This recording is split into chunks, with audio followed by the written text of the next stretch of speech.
Good morning, everybody. Pastor Joseph here with your daily spirit lift.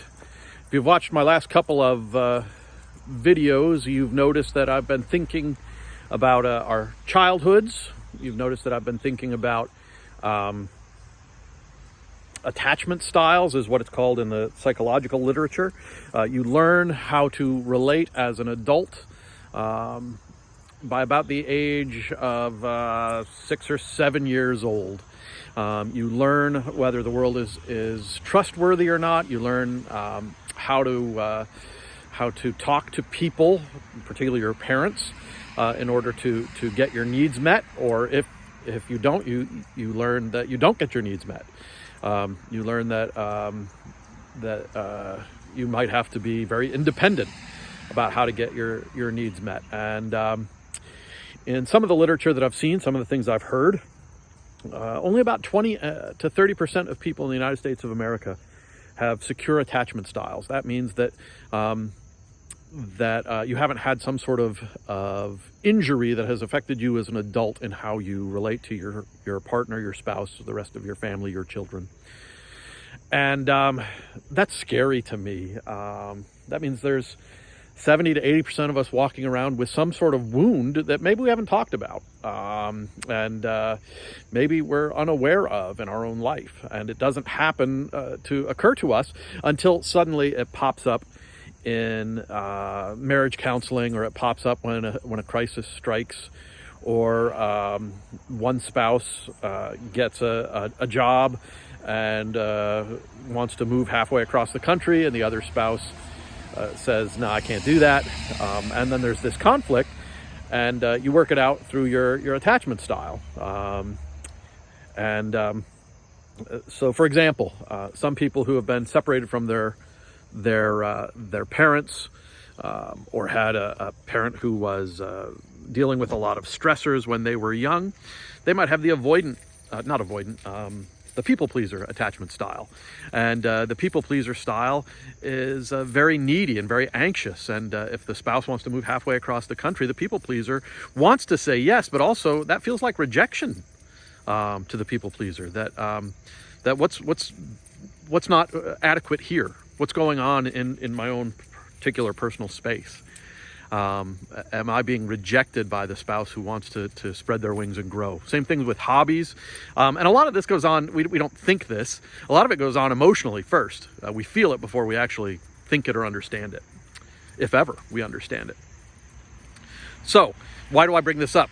Well, because I think there are some ways in which we can deal with it. One is talking to somebody, a spiritual director, a therapist. This has been really helpful for me to talk to somebody about these things, not just read about it in a book. I've really been touched by learning about these attachment styles, and maybe I'll talk about all of them in a future spirit lift.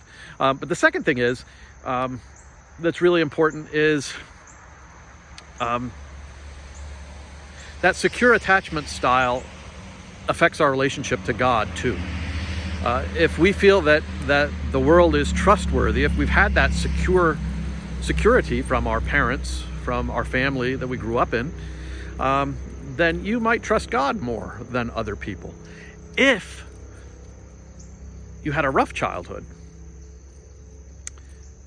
it's entirely possible that God seems untrustworthy as well.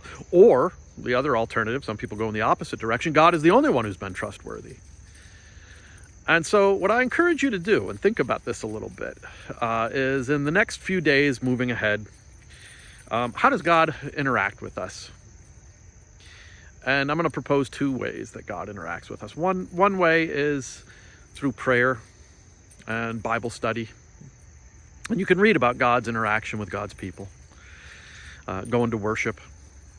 Those are important ways in which God talks to us, and you can find God's desire to be with his people.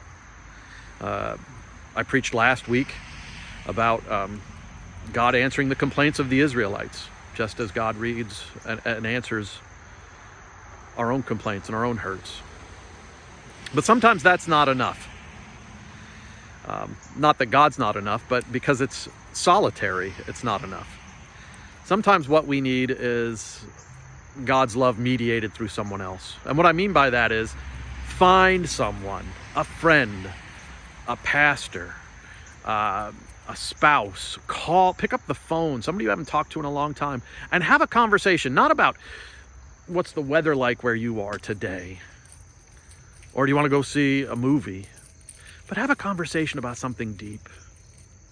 Have a conversation about where they think God might be. Express your vulnerability, your trouble reaching God. Because there is a line in the book of Genesis where Esau and Jacob come together after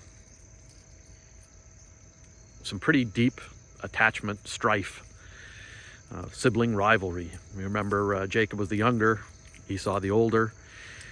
Jacob stole from Esau. They had not an ideal family. And when Jacob and Esau meet face to face, Jacob says to his older brother, looking at you, it's like looking at the face of God. That's my prayer for you today.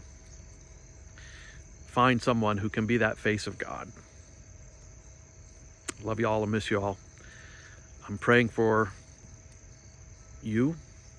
I'm praying for your family. And I hope this Spirit Lift helps you. We'll talk soon. Love you all, miss you all. Bye.